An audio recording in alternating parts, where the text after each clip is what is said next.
Le Grand Matin Sud Radio, 7h, 8h30, Benjamin Glaise.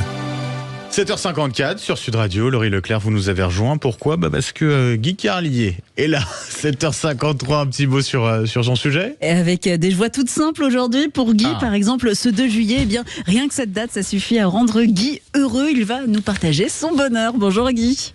Bonjour Guy. Bonjour Laurie, bonjour Benjamin, bonjour à tous. Mais ce n'est pas une joie toute simple. Nous sommes le 2 juillet, ça vous dit rien ? Juillet, le mois des vacances. Et oui, on s'est rendu compte de rien. On a l'impression d'être passé directement de mars à juillet, tant nos vies se sont égarées sous des déluges météorologiques, mais aussi électoraux. Et c'est pour ça qu'on en veut aux politiques de nous infliger ces inquiétudes, ces angoisses, cette peur de l'avenir, dans une période où on devrait avoir comme préoccupation que les conseils de bison futé ou l'inventaire de l'allocation de la maison de vacances. Bon, il y en a qui sont déjà dans leurs habitudes du 2 juillet. Par exemple, Patrick, lui, il est déjà au Cap d'Agde. Il organise des jeux de plage dans ce club Mickey pour adultes qu'il a ouvert avec son fameux string Donald avec le long bec de canard en guise d'étui peignard. Non, normalement, un 2 juillet à midi, on devrait déjeuner dans un resto du front de mer avec ce moment où le serveur fait couiner la double porte battante des cuisines en la poussant avec la desserte à roulettes sur laquelle se trouve le plateau de fruits de mer que vous avez commandé.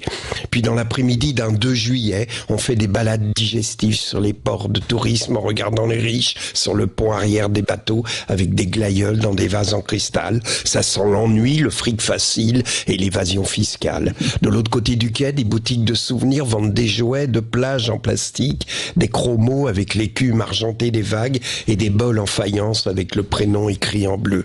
Le 2 juillet, on se rend très tôt sur le port pour acheter du poisson frais au retour de la marée. On arrive sur le quai avant le retour des pêcheurs pour discuter avec les autres initiés, puis on écoute le bruit des moteurs de temps, de leurs petits caboteurs. On assiste à la manœuvre d'accostage avec l'apprenti qui saute sur le quai pour attacher le bateau et descend les caisses plastiques où les poissons déjà triés tressautent encore sur leur lit de glace. On choisit le bar qu'on fera griller en lui fourrant du fenouil dans les fesses et en flambant au Ricard.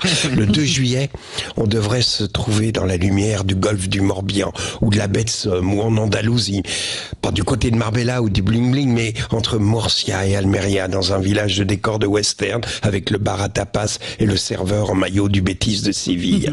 Ou alors dans une de ces stations balnéaires anglaises déchues, vous savez, comme Blackpool ou Bristol, au pire balayé par le vent. Au bout de la jetée, avant de faire demi-tour, on se penche pour regarder sous la jetée les vagues de la mer du Nord qui se fracassent contre la structure en bois noirci de la jetée. Le 2 juillet, on devrait faire un voyage en Italie, comme dans la chanson de Lily Cube, une virée à deux, ou bien au Maroc, à Marrakech, entre paradis et enfer, dans la place Gemma El Fna à la nuit tombée, quand on se laisse porter par la foule bruyante, au milieu des fumées d'encens et de kebabs, éclairés par les lumières des bars et des restaurants, dont les musiques à fond se mélangent au son des flûtes, des charmeurs de serpents et au sermon d'un prédicateur aveugle qui vend des mains de Fatima porte-bonheur. Et pourquoi pas l'Amérique ?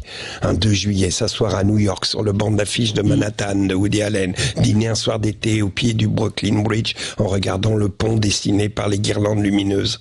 Un 2 juillet sur la route 66 avec dans le soir tombant les enseignes de motels qui clignotent sur la route. La tendresse qu'on éprouve à l'égard d'une de ces lettres au néon qui dysfonctionne, victime d'un mauvais contact, d'un coup de vent, au point qu'on a envie de l'aider à rester allumé. C'est notre ami, notre petit bébé accidenté. Vas-y, petit thé de motel, tiens bon. Le 2 juillet, on quitte enfin ce motel à l'enseigne qui bégaye. On roule sur la route 66, tandis qu'une station de radio locale près de Cincinnati balance soudain une chanson que vous reprenez en la chantant le plus fort possible, comme on doit le faire un 2 juillet. One for the money.